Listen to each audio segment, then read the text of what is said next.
Welcome to my class. আজকের ক্লাসে আমরা একাদশ ও দ্বাদশ শ্রেণী অর্থনীতি প্রথম পত্রের নবম অধ্যায় সামগ্রিক আয় ও ব্যয় এই বিষয় নিয়ে আলোচনা করব। কোনো নির্দিষ্ট সময়ে সাধারণত একটি আর্থিক বছরে একটি দেশের বিদ্যমান সম্পদ ব্যবহার করে যে পরিমাণ চূড়ান্ত পর্যায়ের দ্রব্য সেবা উৎপাদিত হয় তার বাজার মূল্যকে সামগ্রিক আয় বলে। আবার কোনো নির্দিষ্ট সময়ে সাধারণত একটি আর্থিক বছরে দেশের জনগণের চাহিদা অনুযায়ী যে পরিমাণ চূড়ান্ত পর্যায়ের দ্রব্য ও সেবা উৎপাদিত হয় তার জন্য যে ব্যয় হয় তাকে বলা হয় সামগ্রিক ব্যয়। সামগ্রিক আয়কে আমরা সাধারণত এগ্রিগেট ইনকাম বলে থাকি এবং সামগ্রিক ব্যয়কে এগ্রিগেট এক্সপেন্ডিচার বলে থাকি। আমরা এখানে এগ্রিগেট ইনকাম এআই অর্থাৎ সামগ্রিক আয় দ্বারা নির্দেশ করা হয়েছে। দ্বিতীয়ত ন্যাশনাল ইনকাম এনআই অথবা জাতীয় আয়। এগ্রিগেট ইনকামকে আবার কি ন্যাশনাল ইনকামও বলা হয়। পরবর্তীতে দেখেন লেখা আছে গ্রোস ডোমেস্টিক প্রোডাক্ট জিডিপি অর্থাৎ মোট দেশজ উৎপাদন। আমরা যদি জিডিপি কাকে বলে বলি, কোনো নির্দিষ্ট সময়ে সাধারণত একটি আর্থিক বছরে দেশের অভ্যন্তরে অথবা ভৌগোলিক সীমার মধ্যে দেশীয় ও বিদেশি নাগরিক কর্তৃক যে পরিমাণ চূড়ান্ত পর্যায়ের দ্রব্য সেবা উৎপাদিত হবে তার বাজার মূল্যকে বলা হবে মোট দেশজ উৎপাদন অথবা জিডিপি।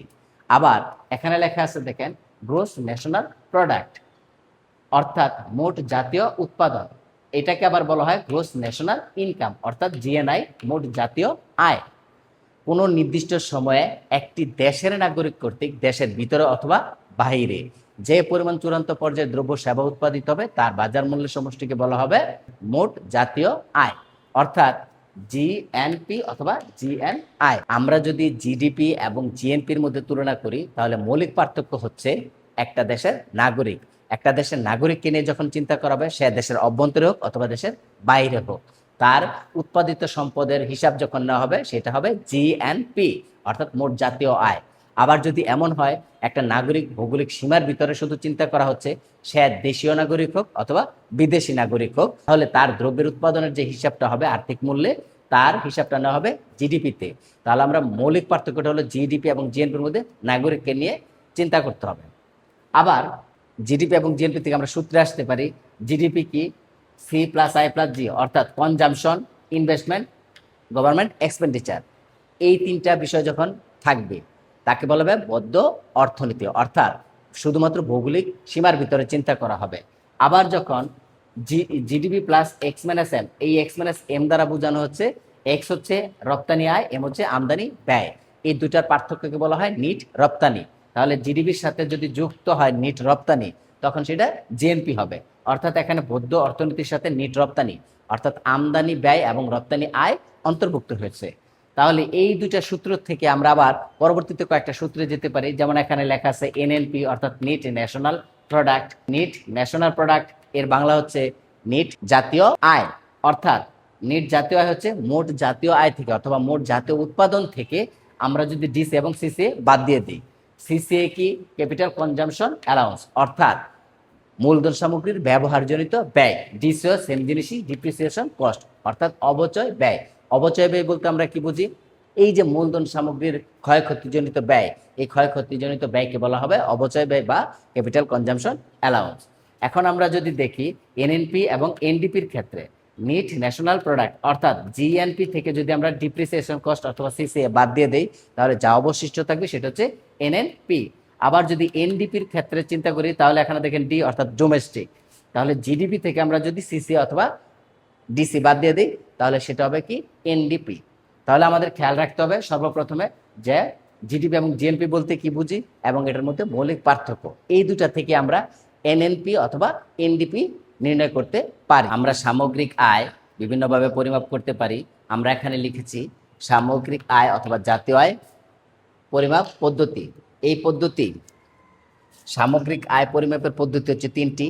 একটা হচ্ছে উৎপাদন পদ্ধতি, আরেকটা হচ্ছে আয় পদ্ধতি এবং অন্যটা হচ্ছে ব্যয় পদ্ধতি। তাহলে আমরা লিখি ক উৎপাদন পদ্ধতি। উৎপাদন পদ্ধতি অধ্যাপক মার্শালের মতে। খ আয় পদ্ধতি, এটা বলেছেন অধ্যাপক পিগু। গ নাম্বারে বলি ব্যয় পদ্ধতি ফিশারের মতো, অধ্যাপক ফিশার। আমরা যদি সামগ্রিক আয় বা জাতীয় আয়ের পরিমাপ পদ্ধতি আলোচনা করি তাহলে এই তিনটা বিষয় খেয়াল করব। প্রথমত উৎপাদন পদ্ধতি, দ্বিতীয়ত আয় পদ্ধতি এবং ব্যয় পদ্ধতি। এই তিনটা পদ্ধতির মাধ্যমে সাধারণত জাতীয় আয় পরিমাপ করা হয়। এই উৎপাদন পদ্ধতি আলোচনা করেছেন অধ্যাপক মার্শাল, আয় পদ্ধতি আলোচনা অর্থনীতিবিদ অধ্যাপক পিগু, আর ব্যয় পদ্ধতি আলোচনা করেছেন অধ্যাপক ফিশার। এখন এই উৎপাদন পদ্ধতি, আয় পদ্ধতি এবং ব্যয় পদ্ধতি আমরা কিভাবে নির্ণয় করব? সাধারণত আমরা বলেছি যে কোনো একটা দ্রব্য প্রথমে উৎপাদন করতে হবে, সেটা দ্রব্য সেবা যাই হোক। এই উৎপাদিত দ্রব্যের বিপরীতে যে দাম থাকবে তার আলোকে যে আর্থিক মূল্য পাওয়া যাবে সেটাকে বলা হবে উৎপাদন পদ্ধতিতে সামগ্রিক আয় বা জাতীয় আয়। তাহলে আমরা এখানে যদি খেয়াল করি, উৎপাদন পদ্ধতির ক্ষেত্রে যদি আমরা খেয়াল করি, কোনো একটা দ্রব্য নিয়ে আলোচনা করব, তাহলে প্রথমে লিখলাম কোনো দ্রব্য বা সেবার পরিমাণ, প্রথমে তাকে এক্স হিসেবে প্রমাণ করলাম, এক্স।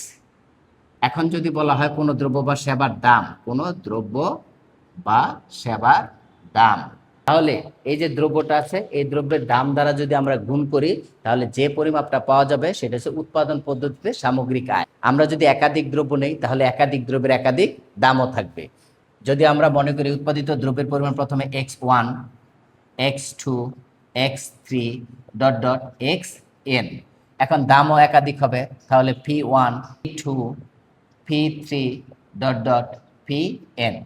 এখন এই যে উৎপাদিত দ্রব্য তার দাম গুণ করে যদি আমরা যোগ করি তাহলে যে অর্থমূল্য প্রকাশ পাবে সেটা হচ্ছে উৎপাদন পদ্ধতিতে সামগ্রিক আয়।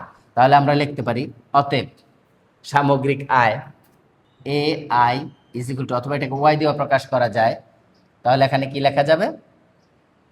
প্রথমে x1 p1 plus x2 p2 plus x3 p3 plus dot dot plus xn pn। এই পদ্ধতিতে যদি আমরা কোনো আয় বের করি তাহলে সেটা হবে কি? উৎপাদন পদ্ধতিতে সামগ্রিক আয়। তাহলে এটাকে আমরা লিখতে পারি, যদি যেহেতু আমরা সামষ্টিক বলেছি তাহলে সামেশন এন, এন সংখ্যক দ্রব্যের ক্ষেত্রে, তাহলে আই ইজ ইকুয়াল টু এখানে 1 সামেশন, যেহেতু দ্রব্যের পরিমাণ কি ছিল এক্স, তাহলে এক্স আই, আর দাম ছিল পি, তাহলে পি আই। এই এখানে আই ইজ ইকুয়াল টু, এখানে আই ইজ ইকুয়াল টু 1 2 3 এরকম যত কিছু দেওয়া থাকবে তাদের দামকে নির্দেশ করা হবে। তাহলে আমরা উৎপাদন পদ্ধতিতে বুঝতে পারলাম যে দ্রব্যের উৎপাদিত পরিমাণকে যদি আমরা দাম দিয়ে গুণ করি তাহলে যতগুলো দ্রব্য উৎপাদন করলাম তাদের সমষ্টি যদি নেওয়া হয় তাহলে আমরা যেই উৎপাদনটা পাবো এই যে সূত্রের মাধ্যমে প্রকাশ করব সেটা হচ্ছে উৎপাদন পদ্ধতিতে সামগ্রিক আয়। তাহলে আমরা এখানে যে কোনো একটা নির্দিষ্ট মান বসিয়ে দিতে পারি। যদি আমরা এভাবে একটু চিন্তা করি, আমরা যদি এই এক্স এর মান 10 নেই, x1 এর মান 10 ইন্টু p1 এর মান নিলাম 50 যোগ, তাহলে এখন যদি x2 এর মান নেই 5 ইন্টু এটার মান নিলাম মনে করেন 50 প্লাস, আবার যদি x3 এর মান নেই 20 ইন্টু পরিমাণ নিলাম 40, তাহলে 5 10 500 প্লাস 5 5 25 250 প্লাস 4 2 8 800, এখন যদি যোগ করি 1550। এই যে টাকাটা আমরা পেয়েছি, এই যে সমষ্টিটা হয়েছে এই সামগ্রিক আয় হয়েছে উৎপাদনের পরিমাণ এবং দামের গুণফলের মাধ্যমে। তাহলে এটাকে বলা হবে উৎপাদন পদ্ধতিতে যে সামগ্রিক আয়। আমরা জানি উৎপাদনের উপকরণের উপরে সাধারণত আয় নির্ভর করে। তাহলে উৎপাদনের উপকরণ কোনগুলো?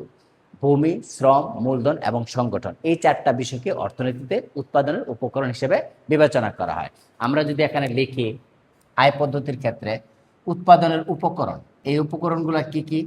ভূমি, শ্রম, মূলধন এবং চতুর্থ হচ্ছে সংগঠন। এই উৎপাদনের উপকরণের যে চারটি উপাদান রয়েছে, ভূমির জন্য সাধারণত আমাদেরকে কি খাজনা প্রদান করতে হয়, আর যদি শ্রম তাহলে শ্রমের জন্য মজুরি প্রদান করতে হয়, আর মূলধন ব্যবহার করলে এর বিপরীতে সাধারণত সুদ বা ইন্টারেস্ট দিতে হয়, এবং সংগঠন। এই যে তিনটা উপকরণ এখানে দেওয়া আছে, এই তিনটা উপকরণকে কাজে লাগিয়ে ব্যক্তি বা প্রতিষ্ঠান জড়িত থাকে, সে একটা নির্দিষ্ট মুনাফা অর্জন করে, অর্থাৎ এই সংগঠনের বিপরীতে মুনাফা থাকে। তাহলে আমরা লিখতে পারি ভূমির জন্য কি? খাজনা, খাজনাকে সাধারণত আর দ্বারা প্রকাশ করা হয়। শ্রমের জন্য কি? মজুরি, তাহলে ডাব্লিউ, তাহলে সামেশন ডাব্লিউ। মূলধনের জন্য কি? সাধারণত আমাদের যদি নিজেদের কোনো টাকা পয়সা না থাকে সাধারণত আমরা কি করি? ধার করি অথবা ঋণ নেই, সেক্ষেত্রে আমাদের সুদ প্রদান করতে হয়, তাহলে এখানে দেওয়া হবে সুদ। সুদ হচ্ছে সামেশন ইন্টারেস্ট। তারপর সংগঠন, সংগঠনের উদ্দেশ্য হচ্ছে এই তিনটা উপকরণকে কাজে লাগিয়ে মুনাফা অর্জন করা। তাহলে আমাদের এখানে হবে মুনাফা। তাহলে মুনাফাকে সাধারণত পাই দিয়ে প্রকাশ করে, সামেশন পাই। এই যে বিষয়গুলো আছে এগুলো যদি আমি যোগ করে দেই তাহলে এখানে কি হবে, জাতীয় আয়, অর্থাৎ আয় পদ্ধতিতে সামগ্রিক আয় অথবা জাতীয় আয় নির্ণয় করা হয়ে গেল। তাহলে এখানে আমরা ওয়াই ইজ ইকুয়াল টু লিখতে পারি অথবা এ আই ইজ ইকুয়াল টু লিখতে পারি। তাহলে এই যে চারটা উপাদান আছে এই চারটা উপাদানের সমষ্টির মাধ্যমে যে আয় উৎপাদিত হবে সেটা হচ্ছে আয়ের মাধ্যমে বা আয় পদ্ধতিতে সামগ্রিক আয় অথবা জাতীয় আয় নির্ণয়। এখন যদি আমরা তৃতীয় পদ্ধতি অর্থাৎ ব্যয় পদ্ধতি নিয়ে আলোচনা করি, সেই ক্ষেত্রে আমরা দেখতে পাবো ভোগ ব্যয়, বিনিয়োগ ব্যয় এবং সরকারি ব্যয়, এই তিনটি উপাদান যুক্ত থাকে। এই তিনটির মাধ্যমে যদি কখনো জাতীয় আয় বা সামগ্রিক আয় বিবেচনা করা হয় তাহলে সেটা হবে বদ্ধ অর্থনীতিতে সামগ্রিক আয়। যদি এখানে নিট রপ্তানি অর্থাৎ আমদানি ব্যয় এবং রপ্তানি আয় যুক্ত হয় তাহলে সেটা হবে মুক্ত অর্থনীতিতে সামগ্রিক আয় বা জাতীয় আয় নির্ণয়। তাহলে আমরা এখানে লিখি ব্যয় পদ্ধতিতে, তাহলে আমরা লিখি ভোগ ব্যয়, অর্থাৎ ভোগ ব্যয়কে সি দিয়ে প্রকাশ করে, বিনিয়োগ ব্যয়, বিনিয়োগ ব্যয়কে ইনভেস্টমেন্ট আই দিয়ে প্রকাশ করে।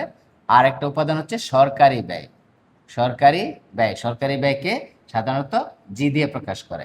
এই তিনটা উপকরণ, এই তিনটা উপকরণের মাধ্যমে যদি কখনো সামগ্রিক আয় অথবা জাতীয় আয় নির্ণয় করা হয় তাহলে সেটা হবে ব্যয় পদ্ধতিতে সামগ্রিক আয় বা জাতীয় আয়। তাহলে আমরা লিখতে পারি জাতীয় আয় এ আয় সামগ্রিক আয় অথবা ওয়াই ইজ ইকুয়াল টু প্রকাশ করতে পারি, তাহলে এটা লিখতে পারি সি প্লাস আই প্লাস জি। এই যে তিনটা উপকরণ আছে এটাকে বলা হবে বদ্ধ অর্থনীতি। যদি মুক্ত অর্থনীতি হয় তাহলে তার সাথে যুক্ত হবে, অথবা এটাকে কিভাবে লেখা যায়, এ I is equal to Y is equal to C plus I plus G plus X minus M, অর্থাৎ নিট রপ্তানি। এই নিট রপ্তানি যদি যুক্ত হয় তাহলে সেটা হবে কি, মুক্ত বাজারের অর্থনীতি। তাহলে আমরা এই যে তিনটা পদ্ধতি এখানে বলা হয়েছে এই তিনটা পদ্ধতির মাধ্যমে সামগ্রিক আয় অথবা জাতীয় আয় আমরা নির্ণয় করতে পারি। আমরা যদি এখন বোর্ডে এই দুইটা উদাহরণ খেয়াল করি তাহলে দেখব প্রথম উদাহরণে 2025-26 অর্থ বছরে একটি দেশের মধ্যে অবস্থানরত সব জনগণের ভোগ ব্যয় 500 কোটি টাকা, মোট বিনিয়োগ ব্যয় 250 কোটি টাকা এবং সরকারি ব্যয় 145 কোটি টাকা। প্রশ্ন করা হয়েছে সামগ্রিক আয় কত। অর্থাৎ এই ক্ষেত্রে সামগ্রিক আয় নির্ণয় করার জন্য আমরা কোন পদ্ধতি অবলম্বন করব। আমরা পূর্বেই পড়েছি তিনটা পদ্ধতি, একটা হচ্ছে উৎপাদন পদ্ধতি, আরেকটা হচ্ছে আয় পদ্ধতি এবং ব্যয় পদ্ধতি। এখন যদি আমরা খেয়াল করি এর মধ্যে কোন পদ্ধতিকে নির্দেশ করা হয়, তাহলে যেহেতু এখানে ভোগ ব্যয়, বিনিয়োগ ব্যয় এবং সরকারি ব্যয় নিযুক্ত করা আছে তাহলে এখানে এটা হবে ভোগ ব্যয়। তাহলে ভোগ ব্যয়ের মাধ্যমে অর্থাৎ জিডিপির মাধ্যমে এখানে সামগ্রিক আয়টা নির্ণয় করতে হবে। তাহলে আমরা এখানে লিখতে পারি উদ্দীপক হতে প্রাপ্ত, উদ্দীপক হতে প্রাপ্ত ভোগ ব্যয় দেওয়া আছে তাহলে লিখবো ভোগ ব্যয়, ভোগ ব্যয়কে সি দিয়ে প্রকাশ করি, সি ইজ ইকুয়াল টু দেওয়া আছে 500 কোটি টাকা, তাহলে 500 কোটি টাকা। তারপর বিনিয়োগ ব্যয় দেওয়া আছে তাহলে আমরা লিখবো বিনিয়োগ ব্যয়কে আই দিয়ে প্রকাশ করা হয়, এখানে দেওয়া আছে বিনিয়োগ ব্যয় 250 কোটি টাকা। তারপরে দেওয়া আছে সরকারি ব্যয় 145 কোটি টাকা, সরকারি ব্যয় জি দিয়ে প্রকাশ করি 145 কোটি টাকা। যেহেতু এখানে সামগ্রিক আয় কত এটা নির্ণয় করতে বলা হয়েছে আর আমরা উদ্দীপক থেকে পেয়েছি সিআইজি, এই তিনটার মান পেয়েছি, তাহলে আমরা নির্দ্বিধায় বলতে পারি এখানে ভোগ ব্যয় পদ্ধতির মাধ্যমে সামগ্রিক আয় নির্ণয় করার কথা বলা হয়েছে। তাহলে আমরা বদ্ধ অর্থনীতিতে জিডিপির মাধ্যমে কিভাবে নির্ণয় করা যায়, তাহলে বদ্ধ অর্থনীতিতে GDP, GDP is equal to C plus I plus G. তাহলে মানগুলো যদি আমরা বসাই দিই 500 প্লাস 250 প্লাস 45, এটা যদি আমরা এখন যোগ করি 895 এত কোটি টাকা। অতএব জিডিপি ইজ ইকুয়াল টু, এটা আমরা জানি লিখে দিতে পারি, আমরা জানি। তাহলে সামগ্রিক আয় যদি আমরা নির্ণয় করতে চাই তাহলে জিডিপির মাধ্যমে আমরা এটা নির্ণয় করতে পারি, অর্থাৎ ব্যয় পদ্ধতির মাধ্যমে আমরা এখানে সামগ্রিক আয় নির্ণয় করেছি। এখন যদি আমরা দ্বিতীয় উদাহরণটা খেয়াল করি তাহলে এখানে দেখতে পাই 2025-26 অর্থ বছরে একটি দেশের উৎপাদিত দ্রব্য ও সেবার পরিমাণ যথাক্রমে দেওয়া আছে। তাহলে প্রথমে পরিমাণ দেওয়া আছে 10, পরে 20, পরে 30 একক এবং উক্ত দ্রব্য ও সেবার দাম যথাক্রমে 50, 60 এবং 70 টাকা দেওয়া আছে। এবং সামগ্রিক আয় কত, তাহলে এটা যদি দেওয়া থাকে তাহলে প্রথমে দেওয়া আছে দ্রব্যের পরিমাণ, পরবর্তীতে দ্রব্যের দাম। এটা আমরা সাধারণত কি উৎপাদন পদ্ধতিতে শিখেছি। তাহলে আমরা এখানে যদি ব্যবহার করি তাহলে উদ্দীপক হতে লিখতে পারি যে উৎপাদিত দ্রব্যের পরিমাণ ধরি এক্স দ্রব্য এবং উক্ত দ্রব্যের দাম পি, তাহলে আমরা এটা লিখে নেই। উদ্দীপক হতে প্রাপ্ত দ্রব্যের পরিমাণ যথাক্রমে ধরি x1 ইজ ইকুয়াল টু 10 একক, অতএব x2 ইজ ইকুয়াল টু 20 একক, x3 ইজ ইকুয়াল টু 30 একক। আবার যদি দাম ধরি দাম P1 ইজ ইকুয়াল টু, প্রথমে দাম দেওয়া আছে 50 টাকা, তাহলে 50 টাকা। দ্বিতীয় হচ্ছে P2 ইজ ইকুয়াল টু দেওয়া আছে 60 টাকা, P3 ইজ ইকুয়াল টু দেওয়া আছে 70 টাকা। এখন যদি আমরা লিখি আমরা জানি, তাহলে আমরা জানি কোন পদ্ধতিতে যাব এখন, যেহেতু এখানে লেখা আছে দ্রব্যের পরিমাণ এবং দাম, তাহলে দ্রব্যের পরিমাণ এবং দাম দিয়ে গুণ করে যেটা পাবো সেটা হচ্ছে উৎপাদন পদ্ধতি। উৎপাদন পদ্ধতিতে AI ইজ ইকুয়াল টু অথবা Y ইজ ইকুয়াল টু প্রথম যে দ্রব্যটা থাকবে, তাহলে দ্রব্যটা ছিল x1 ইন্টু P1, তাহলে সামেশন যোগ করব plus x2 summation x2 plus into P2 plus summation x3 P3। তাহলে এখানে আমরা চলে আসি দ্রব্যের এইটা গুণ করি, তাহলে এটার গুণ আসলে কত আসে x1 P1, তাহলে 10 ইন্টু 50 প্লাস এটা যদি আমরা গুণ করি x2 P2, তাহলে 20 ইন্টু 60। আবার যদি এখানে গুণ করি x3 P3, তাহলে 30 ইন্টু 70। এটা যদি আমরা যোগ করি তাহলে কত, গুণ করি তাহলে এটা যদি আমরা গুণ করি তাহলে কত আছে 500 প্লাস 6 দুগুণে 12 প্লাস 3 সাতা 21। এখন এটা আমরা যোগ করে দেই, এটা যোগ করলে পাওয়া যায় 3700। তাহলে এই যে টাকাটা আছে, অঙ্কের যে পরিমাণ আয়টা পেয়েছি সেটা হচ্ছে আমরা কি, এই যে উৎপাদন পদ্ধতিতে সামগ্রিক আয় নির্ণয় করা হয়েছে এখানে। তাহলে আমরা আজকের ক্লাসের মাধ্যমে শিখতে পারলাম কিভাবে সামগ্রিক আয় নির্ণয় করা হয়।